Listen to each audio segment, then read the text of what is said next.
Welcome back to the Dry Fire Journal. This is day 158, and we're continuing a little mini series on vision that I started yesterday.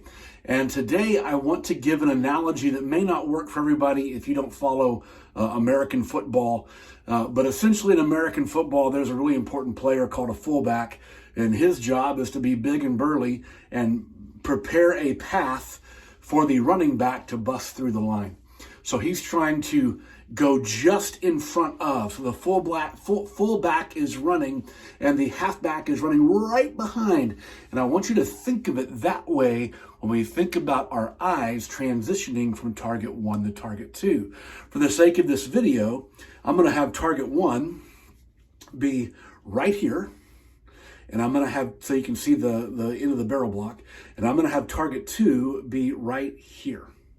So it needs to be up in my eyesight, which for me is my dominant eye on my left side. And I just need to practice having my eyes serve as a fullback, just preparing the way for the sight to come. To further the football analogy, again, I'm sorry if this is confusing if you're not an American football person, but if the fullback runs all the way to the line and the halfback isn't following quickly enough, that block does not work.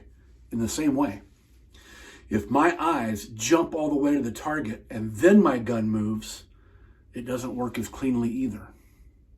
I've been really trying to nail this down in my visual process and then trying to think of a way to describe it. I used another example in a previous video called elastic vision, if you want to check that out, where I used my daughter's hair tie to talk about this. But I'm really trying to track this down. How quickly can my gun follow my eye? How quickly can my gun follow my eye? Tomorrow, I'm going to be doing this same idea only with my barrel blocked gun and use my red dot.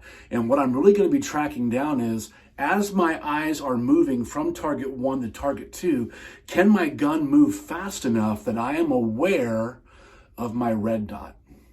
I'm attentive to my target, but can I be aware of this in space as it gets to where I want it to be? This isn't a very practical thing. I know this is kind of heady thought, but I think this is worth talking about.